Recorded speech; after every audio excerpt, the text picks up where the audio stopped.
Good afternoon and welcome to this Thursday edition of the 4 to 5. People are watching us from all over the place. They're watching on air, obviously, online, Fire Stick, Roku, even on our app. So many options to watch us. I'm Lauren Coleman along with Chad Silber and Monique Robinson. We're going to check in on that fall forecast in just a moment, but first, let's begin with our news headlines. New at 4, a man wanted for 2 murders in our state is now in custody. Greensboro police say they arrested Malik on East Market Street this afternoon. Triad police, along with Charlotte Mecklenburg, even the FBI have been looking for him. Right now, he's being held on a first-degree murder charge. Greensboro police say he killed a 21-year-old man from Nashville on Patterson Street last Friday. Moore is also the suspect in a Charlotte murder investigation.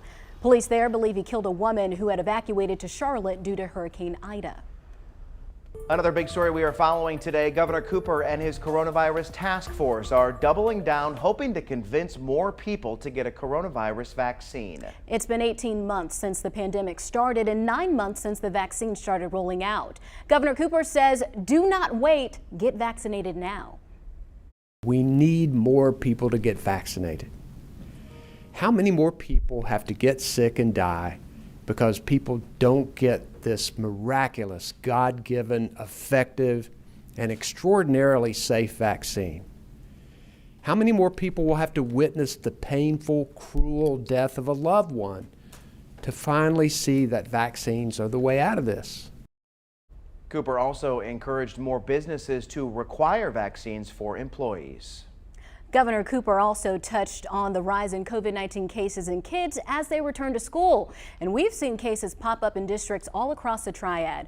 But one health expert says it's not the lunchroom or classes that seem to be the problem here. WFNY News 2's Marissa Tanzino joins us now. Now, Marissa, where are they saying they're seeing this spread? Well, Lauren, it's those after-school programs like sports that are a concern right now, and this is something the state health department highlighted yesterday, and Dr. Ohl with Atrium Health Wake Forest Baptist reiterated this morning. Dr. Ohl says compared to last spring, more kids are getting COVID-19. High school and middle school sports teams are struggling more with COVID, and they're having to postpone games because of it. The North Carolina Department of Health and Human Services said yesterday between July 1st and September 2nd, clusters among high school sports teams accounted for 45% of all clusters in North Carolina middle and high schools. And this is with most high school sports not even starting until August. But he says there are things they can do to prevent it, and it's not much different from the guidance last year. So weekly testing is one thing that a sports team can do to get through the season. The other thing is that when you are not actually doing the sport itself, you wear masks. So you wear masks on the sidelines. The good news, though, is the vast majority of cases in kids are mild, with the worst of symptoms only lasting a few days. State data shows only 1% of all COVID hospital patients are under the age of 17. Marissa, thank you. In about an hour, President Biden is expected to also give a pandemic update. Today, he signed an executive order requiring all federal workers to get vaccinated. There will be no weekly testing option for the unvaccinated. Biden is expected to include the new requirement as part of a 6-part plan to improve vaccine rates, testing, and mask wearing. And just moments ago, we've learned that the federal government will mandate that all employers with more than 100 workers require employees to be vaccinated or test for COVID-19 weekly. You can watch his address live here when it happens. Today, the Mount Tabor Spartans football team will play its first game since the tragedy on campus last Wednesday. The Spartans are in Greensboro ahead of their game with the Page Pirates. WFMY News 2's Jalen Gilkey spoke with Mount Tabor's coach ahead of kickoff. Jalen. Yeah, you're absolutely right, Chad. And as you guys can see, the Pirates have spray painted Tabor Strong on the field tonight in solidarity with the Mount Tabor community. Now, earlier this morning, I had the opportunity to speak with Spartans head coach Tyshawn Brown, and we talked about several things just outside of football, like how great of a blessing it was that he nor anyone in his program was injured during last week's tragedy. Now, how great of a blessing it is to be back on the field here tonight, and how much more this season now means to his team and to the Mount Tabor community. Now I told him that we have something to really play for. You know, we got all of Tabor City on our back. We're trying to put a another shine a bright light back on our school. And we steady. You know, we got a lot of guys that played in the state championship game last year, and those guys got goals. You know, we had 5 days off, but we had time to think about the tragedy. But it's back to business. And that first piece of business is tonight's Thursday night special. Kickoff is at 7 p.m. right here at Page High School. Should be a special one. Thank you, Jalen. Still no update on the investigation into the shooting at Mount Tabor. Deputies say a student shot and killed 15-year-old William Miller Jr. on Wednesday. We don't know the identity of the student because he's underage. In the wake of the shooting, leaders have said there's a need for more after-school programs for kids. Teen violence has also been a topic of discussion in Charlotte lately. Investigators say this surveillance video shows high schoolers firing off more than 100 shots into a Charlotte home Tuesday night. A 3-year-old died in the shooting. No one's been arrested. The superintendent of Charlotte-Mecklenburg Schools says students from 3 high schools were involved. They had extra officers on campus today.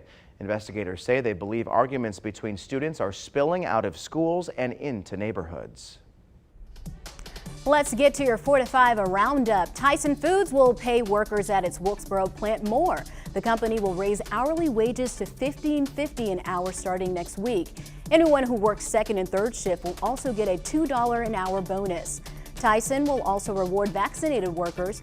Anyone who is vaccinated can enter a drawing to win $10,000. That drawing will happen each week for 5 weeks. Cone Health is opening a new testing site to deal with an increase in demand. You can get tested on South Main Street in Reedsville starting Monday.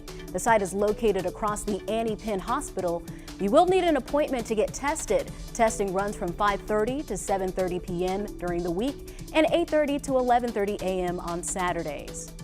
The NFL regular season gets underway tonight. The defending Super Bowl champions, the Tampa Bay Buccaneers, will face the Dallas Cowboys. The Bucs are one of 2 teams in the NFL 100% vaccinated. The Atlanta Falcons are the other team. Officials say overall 93% of all players are vaccinated and 99% of team staff. Unvaccinated players must go through daily testing while vaccinated players get tested weekly. It is a I'm not really good at spelling, but it's a beautiful afternoon. Monique, this is the kind of weather that I tell Tim is kind of like, they call it Chamber of Commerce weather, because the local Chamber of Commerce likely uses this type of weather to attract people here. Oh, wow. That was a good connection, especially after following up with the bad spelling there, Chad. B-A for beautiful? I will say this is one of those days, though, where I am excited to actually be out here in the weather garden, unlike the past several days where I was longing to be inside in the AC like all of you, but this is one of those days where you really just got to enjoy it. Our radar showing dry conditions now. If we look well to our east, we're seeing where the cold front is now, well out of our picture, looking at dry skies here. But when I zoom out, we actually are looking at 2 features. Not only the cold front here, where we see that line of showers and storms, but also what's left of Mindy, which is now a tropical depression, but bringing very heavy rainfall to the eastern coast. Again, both of those 2 activities are well away from us, meaning dry conditions here throughout the course of the day. We've been seeing improving skies, but also feeling the difference. We can slice the states of North Carolina and even South Carolina when we talk about the difference in dew points. The 60s, the 70s, we're not unfamiliar about them. I mean, when it comes to the summertime, we all feel them. But now that this cold front has pushed through, we have drier air here in place, which means dew points in the 50s. And those in the mountains are lucky enough to have dew points even in the 40s. So right now the dew point temperature is 57 degrees. Again, that's the comfortable range. And I'm expecting for these conditions to be just about the same on your Friday and even on Saturday. So again, this is a nice weekend, a beautiful weekend, and even a beautiful Thursday to kick things off.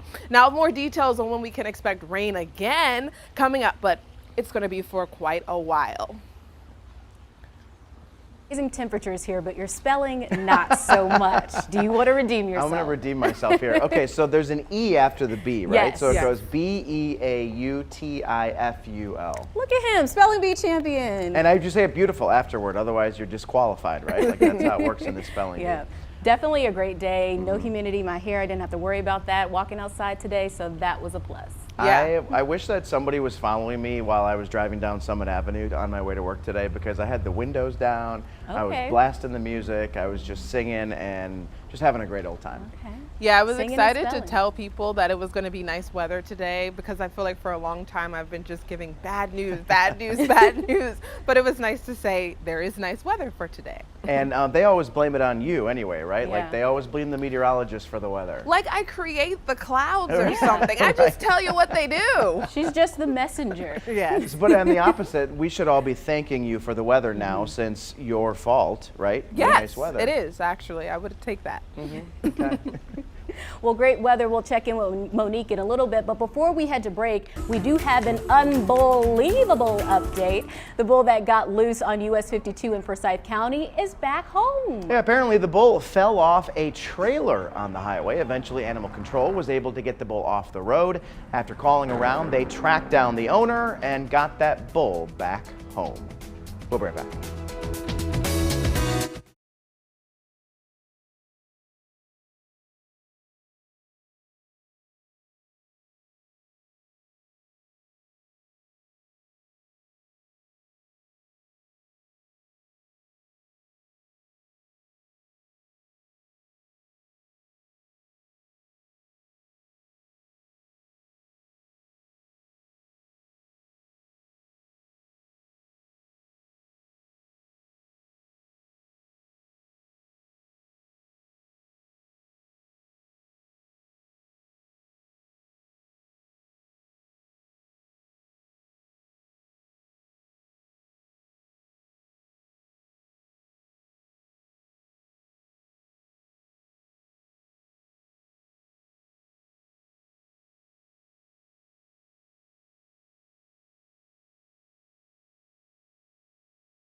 This Saturday marks 20 years since the deadly 9/11 terror attacks. As the tragedy unfolded, officials jumped into action. And within hours of the attack, the FBI set up a mobile command center inside a parking garage as they launched a global investigation.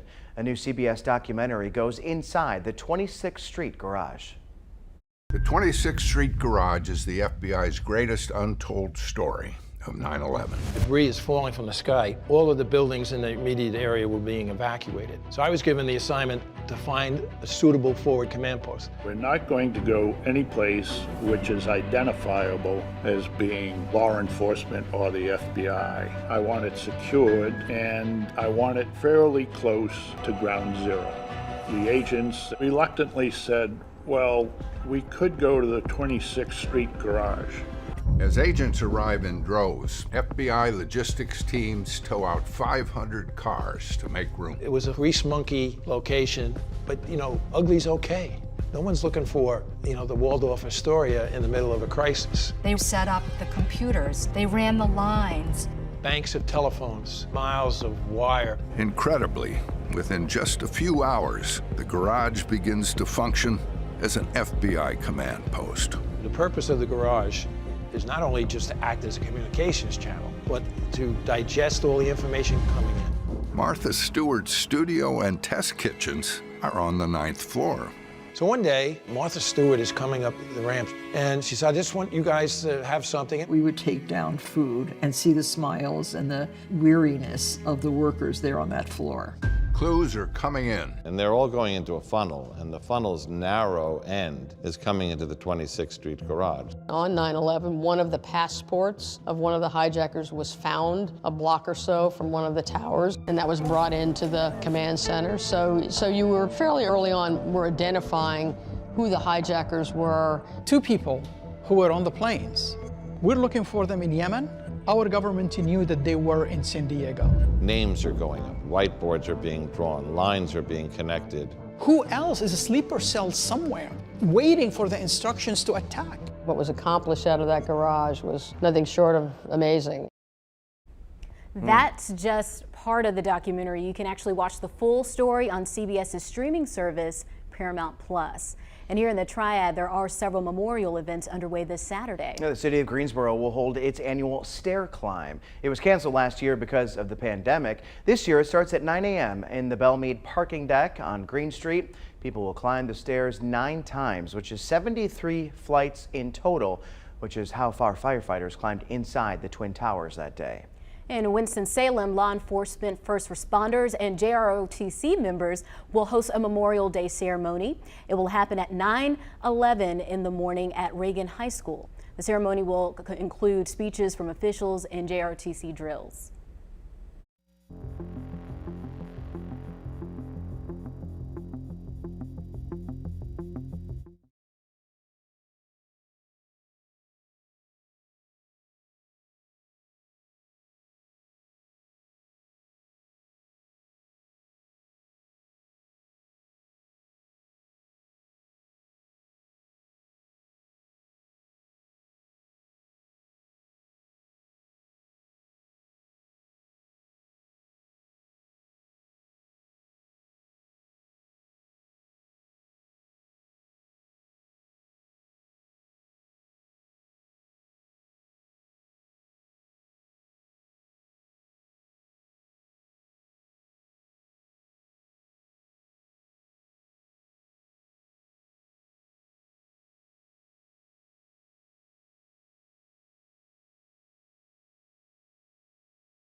Well, I hope you're having a good day, and if not a good day, then a great day. And if neither, I hope this forecast makes you feel a little bit better. Current temperatures in a mix of upper 70s, low 80s, feeling good heading out the door. And the current temperatures are a big change as compared to yesterday. I mean, take a look at this, a dip. 3 degrees, just slightly here in Greensboro. But as we look, even in Raleigh, there's a 20-degree temperature difference. So this means this is a 3-degree drop right now as compared to yesterday. Now that may not feel significant, but when we talk about the dew point change, that means the temperatures actually feel like what they read heading out the door. So therefore, those dew points not a factor right now and really just making for a very cool afternoon. That cold front that pushed through well out to our east and going to continue to move out towards the east and be of no concern here. High pressure moves in, making for very comfy feels. So if you think about any location you've ever visited in the north, whether that's the northeast or even Canada, that type of air mass way cooler than here in the south, which means we're going to be feeling what they feel up there for the next couple of days as this high pressure builds in. This Canadian high pressure, the high pressure that feels good this time of year, especially during the fall, we really get to feel that change in temperatures. A lot of times we have cold fronts that move through in the summer, don't really do much, but this one is a game changer. And we're all going to be talking about it through the weekend. Everyone's going to be saying, wow, the sun is shining, very few clouds out there, and the temperatures are screaming, get outside and have some fun.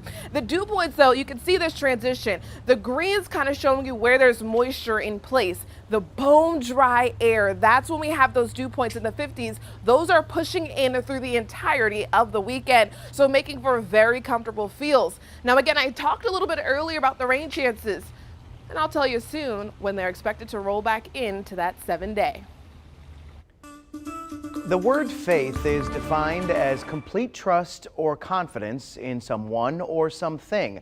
Oftentimes the word is associated with religious beliefs. As Coach Lamont explains, it can be the key to unlocking your full potential. When I say the word faith, you immediately think of religion, don't you? Well, let me first redefine faith. Faith is greater than any religious experience. It is a fruit of the Spirit, the superpower within you, drawing you to the desires of your heart. Faith is the foundational element found in the law of attraction. Before religion ever existed, faith existed as an internal law enabling us to unlock the unseen desires of our heart, manifesting them into visible accomplishments. What you desire in life already exists. If you are able to visualize it, that is a direct indication that it's ready to be unlocked. So my question, with the measure of faith you've been given, what is faith going to unlock for you? Your imagination and life are waiting. Are you ready? This is Coach Lamont reminding you to have your best you day. I'll see you tomorrow.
The Winston-Salem Dash will hold its annual 336 celebration on Tuesday at Truist Stadium. This year's theme is celebrating the art and innovation that make the 336 area code special. The Dash will wear special jerseys during their game against the Bowling Green Hot Rods.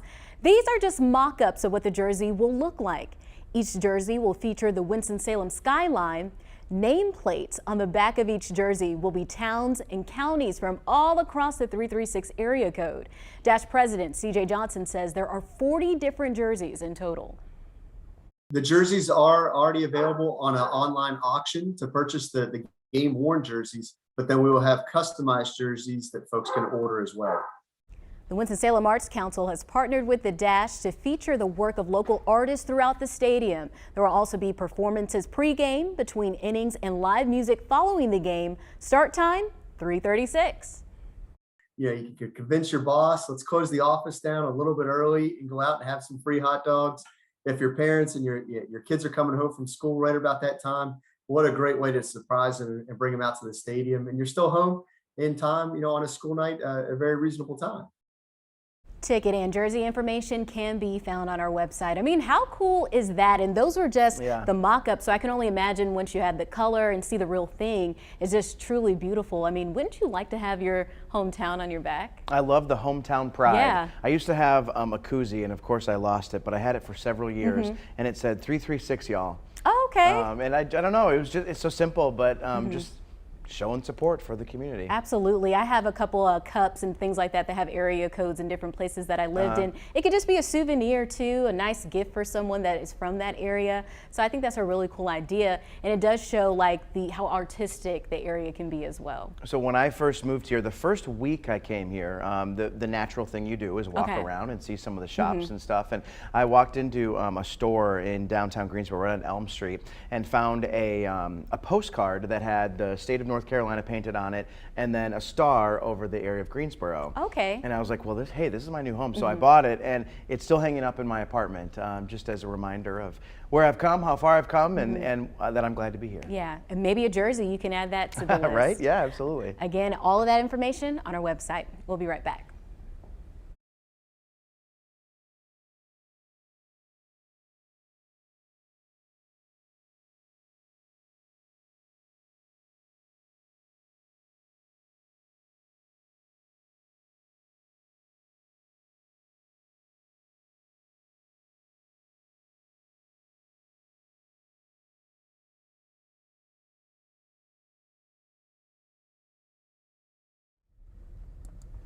.430 mic check, 1, 2, 3. 430 mic check, 4, 5, 6, 7. Mic check 1, 2, 3. Mic check 1, 2, 3. Mic check. Mic check. Hi there, Oklahoma, Oregon, Pennsylvania, Rhode Island. My mask isn't on. I hope that sounds better. I hope it sounds much better. Saying to use like 2 or one other one. Are we using the other pictures at all? So yes. Yeah, like Sean's using some of the pictures and things of that nature. About a 6. Okay. It's a hot mess. It's a hot mess. Okay. I can't tell what I'm doing.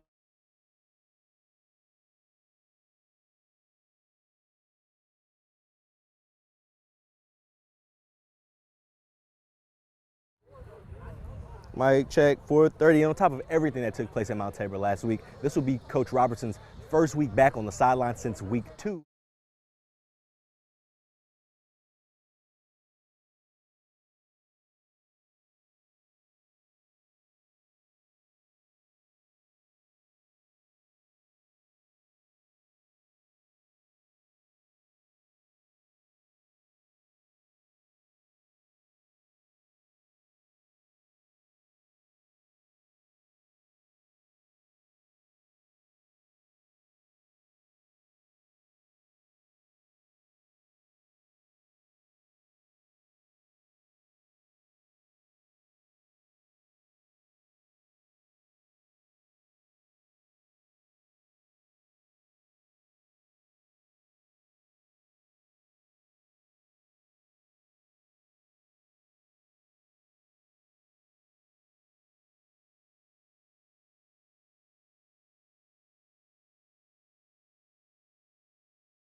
Welcome back to your 4 to 5, and welcome to all of you watching right now here on WFNY News 2, whether that's on the Fire Stick, Roku, and the WFNY News 2 app, which you have access to on your TV, phone, or tablet. I'm Chad Silver here with Lauren Coleman, Monique Robinson. Monique, there aren't many days that I'm jealous of you being outside in the weather garden this time of year, but today is definitely one of them. Yeah, and in fact, too, the allergies aren't too bad either, so it's a good day to be out here. Good. We're going to check in with her for the forecast in just a minute. But first, one of our top stories today, North Carolina state leaders made a plea for those who are eligible to get vaccinated now. The data shows most people now in the hospital and those dying from COVID-19 are not vaccinated. Dr. Mandy Cohen also pointed out we are seeing an increase in child COVID cases as students head back to class. While they are often more mild cases of the virus, it's spreading quickly among kids under the age of 17. For the week ending September 4th, they made up almost a third of the state's new COVID-19 cases. That's the highest percentage since the pandemic began. Among the numbers, Governor Cooper's coronavirus task force is concerned about hospitalizations. They're very high right now. The latest number is 3,815, highlighted in red. It's tied for the highest number we've seen since mid-January. Today's number is just 177 shy of our all-time record. Now here's the encouraging news. Our numbers have been pretty stable lately. It's easy to see the leveling off that we have seen over the past 9 days. I've been waiting to see this number start to decline, but it hasn't happened just yet. Meantime, President Biden is announcing new mandates in about 30 minutes. He's expected to say all businesses with more than 100 employees will need to require employees get vaccinated or get tested weekly. It's part of a 6-part plan to get more people protected, including kids in school. President Biden has signed an executive order requiring all federal workers be vaccinated as part of his new strategy to combat the coronavirus. If a federal worker fails to comply, they will go through the standard HR process, which includes counseling and face disciplinary action, face progressive disciplinary action. In addition to increasing vaccination rates, the plan he's announcing today includes more protections for vaccinated Americans, increased testing and masking requirements, improving care for people with the virus, protecting the economic recovery, and keeping schools safely open. There are, of course, 80 million unvaccinated Americans at this point in time. We want to reduce that number, decrease hospitalizations and deaths, and allow our children to go to school safely. President Biden isn't expected to issue a mandate requiring all Americans to be vaccinated, but the White House is encouraging businesses and local governments to take that step. The federal workforce is one of the largest in the country, and we would like to be a model to what we think other businesses and organizations should do around the country. The Los Angeles School Board is expected to vote on a new measure today requiring students 12 and older be vaccinated in order to attend in-person classes. That's why there isn't measles and mumps and rubella in our schools, because we vaccinate and we require it. It's a mandate. This is a mandate to save lives. Nationwide, available data shows more than 252,000 children tested positive in the last week, accounting for more than a quarter of all new cases. But some parents are protesting against school mandates. It's a violation against this nation. And lawsuits challenging the safety measures are reaching the courts. I don't know why the masks have politics around it. A judge in Florida recently ruled Governor Ron DeSantis cannot block schools from requiring students to wear masks. Skyler Henry, CBS News, the White House. It will be more than just a game tonight. It's a return to the field for a Triad school dealing with tragedy. And we're just hours from kickoff as the Page Pirates host the Mount Tabor Spartans in Greensboro. This will be Mount Tabor's first game since last week's deadly shooting. WFNY News 2's Jalen Gilkey is live at Page getting ready for kickoff. Jalen. Yes, guys, this is going to be both teams' first game in the last 13 days. And both programs knew last week after what happened in Mount Tabor, they had no business trying to play a football game. But thankfully for us, both teams had a scheduled bye week this week, which made rescheduling simple. Earlier today, I spoke with Pirates head coach Doug Robertson about what the last week has been like for his team.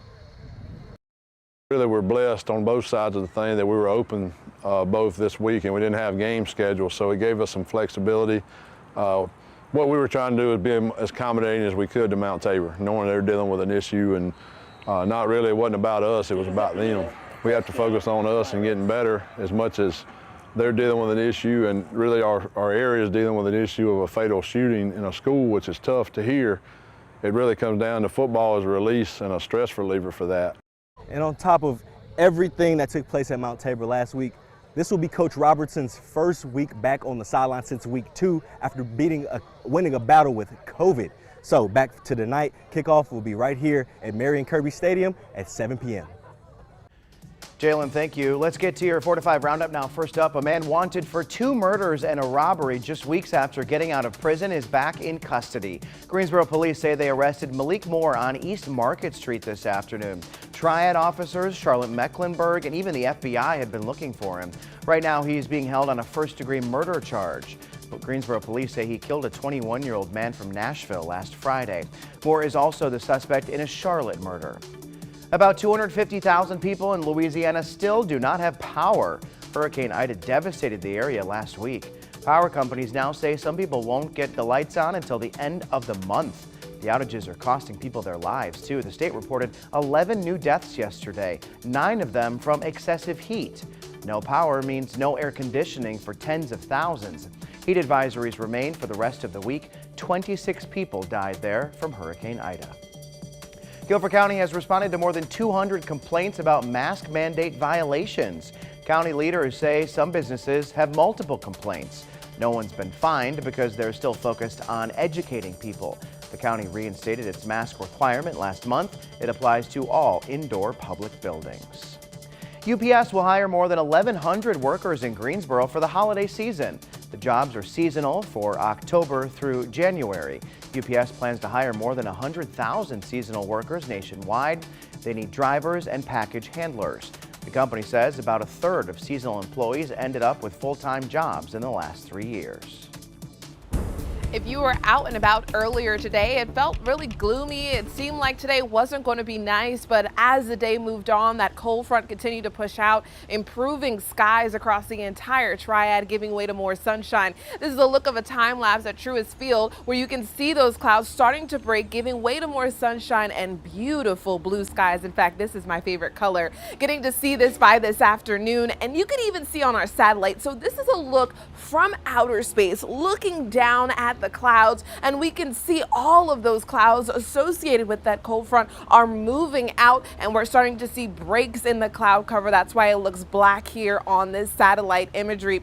Another thing though, what I want to show you that we don't really get to see oftentimes, but we are able to see a really nice picture of here after this cold front. So this is looking at water vapor, what moisture is sitting in the air. The whites, the blues showing you very deep moisture. The white showing you where there's not so much moisture, but still definitely visible in there.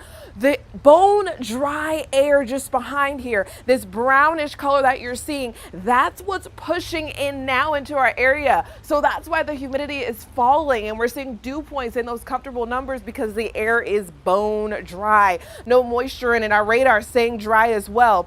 Here's a look at that 7-day. I've yet to show it, but again, I told you the forecast for this weekend is nice, and I know you see it on there. 79 for the forecast high for tomorrow, 82 for September 11th on Saturday. And then going into the next week, we're going to see winds transitioning out of a different direction out of the south, which will allow for those numbers to climb, but the humidity is not going to climb back to those 70s. We're not going to feel that tropical air. We will see dew points in the 60s, but again, not the 70s. So making for okay feels for next week. But overall, we are transitioning into the fall season. So behind this 7-day, I'm hoping we continuously fall.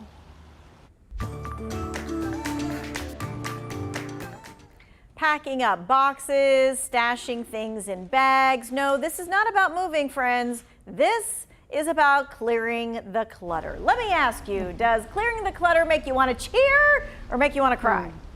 I like clearing the clutter. I just don't do it as much as I probably should. It makes me a little anxious. I'm always worried I'm going to toss something out that I might need later or regret. I'm the type to just throw everything out. I just throw everything out. You throw everything out. Much to my husband's chagrin, I do not throw things out. It makes me like want to cry, and it makes me kind of go, oh no, right? What about if I need it? Just kind of like what Lauren said. So do you have any tricks for maybe getting rid of the clutter? So I do this thing every year during the Lenten season. I do it's called 40 Things in 40 Days. Oh. And instead of giving something up for Lent, I collect 40 things that I have and donate them to charity. So I just go around and I'm like, what do I not want or need anymore, and just get rid of it that way. That's probably the biggest thing I do. I love that. I might have to try that in the future. That's really cool. I don't really have too many tricks. I just kind of go in my closet and I'm like, if I haven't worn this in a while, if it's still good quality, I'll probably just donate it to the Salvation Army. All right, Monique, you got any tricks, or is it just throw it out? I generally, when it comes to clothes, I guess I can say I'm a hoarder. Especially when it comes to my dresses, I love dresses. But when it comes to newspapers and like my mail, I'm a thrower-outer. Just a thrower-outer. All right, well, I checked with Consumer Reports to get some ideas for myself and maybe for a few of you as well. All right, here's how you jumpstart, right? Do I need it? Can I easily replace it? And if I'm not using it now, will I want it in 5 to 10 years? Here's the thing, if you haven't used it, get rid of it.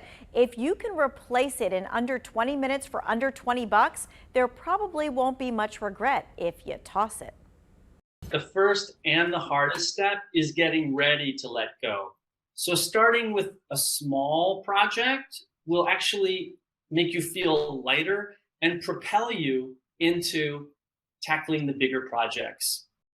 All right, here's another pro tip from Consumer Reports. They say don't touch the items that you're considering throwing away. Have someone hold it up for you because they say it's less attachment. Interesting. Tanya, okay, so... Where did you get that? I knew you were doing this today, so I thought I'd help you here. This stress relief doll, it's been hanging around forever. You never use it. I don't think that's fair. Monique, Lauren, do you think that's fair? I'll take it. What I mean, is I'm that? dealing with some stress. I'll take it. It's What a is stress that? doll, and you're supposed to pound it when you get really stressed. I won't read what it says on the back, but yes, you're right. It kind of looks like it's from a horror movie. It does. Yeah, like a voodoo Like it's a voodoo doll. Yeah, like you Voodoo doll, yeah. stick a needle in it. Okay, I mean, Chad's holding it, I'm not. I guess I should be able to get rid of it. All right. We all have to start somewhere, right? Remember this, folks. Let me leave you with this. Items like paint, batteries, light bulbs, insecticides, and other household chemicals should not be thrown out. You need to take them to a site for household hazardous waste, and you need to drop them off.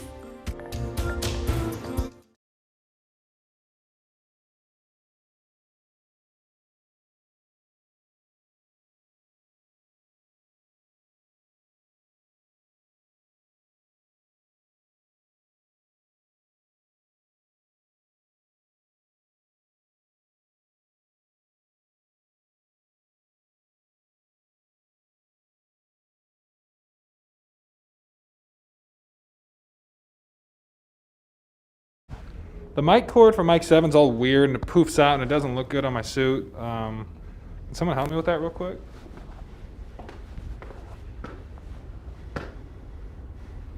Okay, ask somebody in the studio. It poofs out. It's all poofy and you can't like hide it. Is that right? Yeah, let's have me do it. And you. Does it just clip in there? I think the clip is broken. I'm just still. No, normally it's like a. Well, we might have to just do it for right now and then have Jeff look at it and fix it for the rest of your shows. Because normally you do it, it's all washed. Yeah, this is why I'm not on air, because I don't want to do any traffic. It's all poofy and. Good talk. Hey, will you flip one around and cut for me? Yeah, I got you.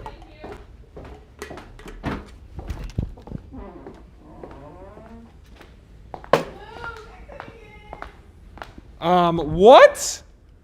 Mic check 1 2. Lauren just told me some very upsetting news. Not actually upsetting, but kind of upsetting. You called? Lauren, you gotta call.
It's hard to believe it's been nearly 20 years since the September 11th terrorist attacks. If you're like me, you will never forget that day. Never forget. Wake Forest football coach Dave Clawson was working in New York back in 2001. And Luke, Coach told you about his memories of that day and his personal connection to the tragedy. Yeah, it's a day and time all of us will never forget, and the same can be said for Coach Clawson. In fact, during the attacks, Clawson was coaching at Fordham University in the Bronx when one of his players actually lost their life inside the World Trade Center. Not only that, but his sister at the time worked on the 92nd floor of the second tower, although fortunately she did survive. It's a day 2 decades later that still stirs up so many memories and emotions for a coach who was directly impacted by these terrorist attacks. A very personal day for me and many other Americans. 20 years ago, I was the head coach at Fordham. My sister worked in the second tower and fortunately survived. A player I coached at Fordham, Nick Brandemarty, did not. And every 9/11, I certainly think of him. That football team, what we went through together that year, will always have great meaning to me. And just want to thank everybody who protects our country. I echo those same sentiments, giving thanks to so many heroes that day who saved so many lives. Saturday will surely be an emotional day for so many, as Coach Clawson and Wake Forest will kick off against Norfolk State at high noon on September 11th. It's remarkable how many people have connections to what happened that day, even people just from all over the country. I mean, you don't have to be in the Northeast to have connections. Have you ever been to the area where the Twin Towers stood? I have not. Have you? So I went a couple of years after the terrorist attacks, and it's just such a solemn. I mean, somber. Yes, I don't. There are words that aren't coming to me now. But just to see what it looks like now, and to know what occurred that day, it's very sad. Very sad. Even looking at this story when Luke was reporting, you just have this sad feeling inside. But it's nice to just see so many years later, people are still remembering the lives that were lost, keeping those names alive, because it's something that impacted our entire world. And it's so important that we continue to do that. We'll be right back.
Just about a month and a half until Halloween. The latest movie in the Halloween franchise premiered this week. There seems to be some big interest in Halloween Kills, a movie that filmed here in North Carolina. It's one of the top Google searches this week. Yeah, the movie hits theaters for the public October 15th. It's the 12th movie in the franchise about killer Michael Myers. Reviews after the premiere at the Venice Film Festival were split, with some critics loving the scares and others writing the plot off as a stereotypical horror film. Well, no matter the reviews or how it does at the box office, another movie in the franchise is already planned for 2022, wrapping up a revival trilogy that started back in 2018. Jamie Lee Curtis will star in that film as well, nearly 40 years after she initially appeared in the original Halloween movie. So are you guys fans of horror movies? 100% no. Absolutely. Really? Not. I find that so surprising. I feel don't like know. you would like them. I do not like them at all. I don't like haunted houses. I don't like the movies. I will stick with the candy corn and the trick-or-treating for Halloween. What about you, Mo? I do everything, child. I'm in there. Aren't you scared? Don't you get scared Of or startled? course, but Yeah. I mean, you get that adrenaline rush, Yes. you scream, you Yeah. throw your popcorn. I mean, it's just fun. I'm the same way. I love horror movies, but I have to watch like a Disney movie or something after to clear my mind. But some of my friends would say I don't even watch because I'm like this half the time. Yeah. Anyways, and be like, what happened? I can't see it. But I want to see one movie that's out right now. I want to see is The Candyman. I don't know if I want to see that. I won't be Really? there. won't I be thought there. you liked horror movies. No, I do, but like, I'm on this healing journey just at the moment where I don't know Okay. if I'm ready for it just quite yet. That's great. So I think I used to like them better when I was younger, but there was one movie for me, and it was Paranormal Activity. Oh, I saw that. And I saw the first I would three. say that for 6 months, every time, like every night I would lay down and go to sleep, I would think about it before I fall asleep. And since then, I'm done. Yeah, I saw the first one. You remember the attic thing that was I don't involved? wanna That talk was about in it. my bedroom, and I I don't wanna remember talk like about I it. couldn't sleep that night. Monique, but- please talk about weather, Monique, please. Well, I do have good news when talking about the tropics.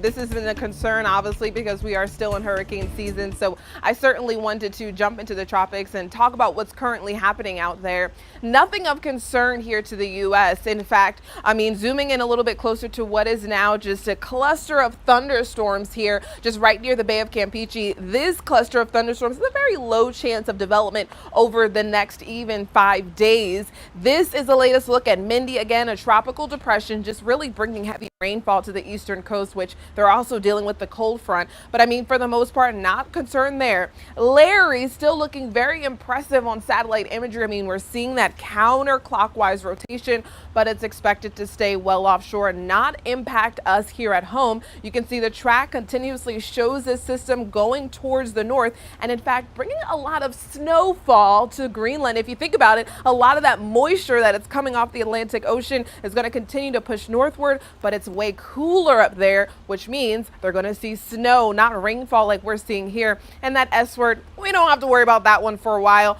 but I just want to show you what's going on in the tropics. Unlike here at home, there's more activity elsewhere, but I'll always keep you updated on what you can expect here at home as well in the tropics all the way through the end of hurricane season. More details on the forecast and news coming up.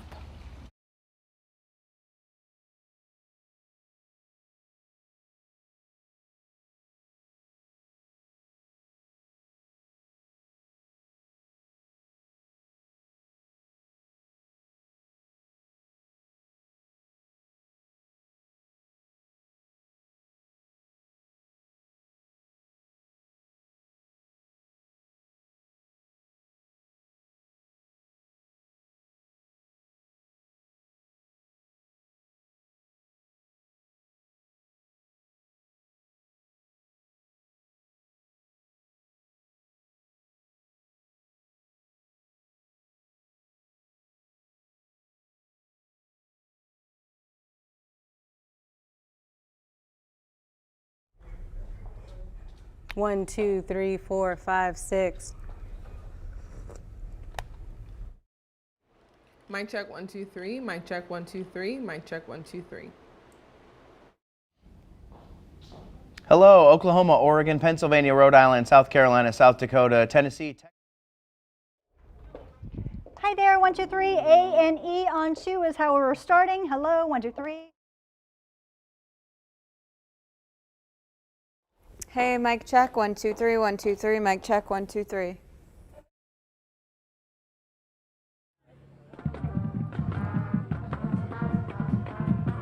Yeah, guys, it's been 13 days since either side last lined it up on the gridiron, and to say both sides are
It's time for my 2 cents. Do any of you remember playing telephone as a child?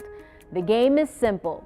Players form a line. The first person in line starts a message, whispers it in the second person's ear until the message reaches the last person. Now the goal is to see how much the message changed throughout the game.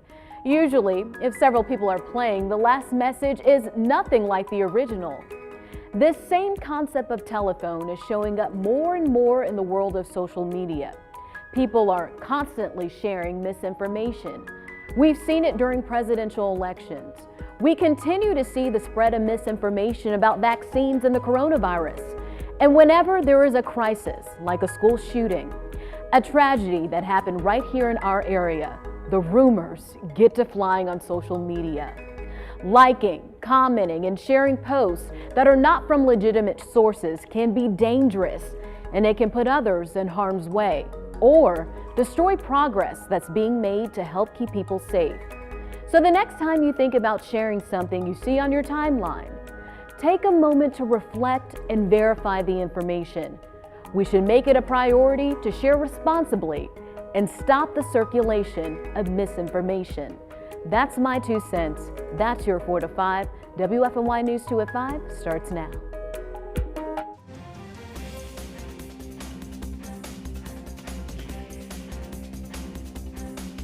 President Biden is expected to announce a 6-part plan to fight coronavirus at any moment now.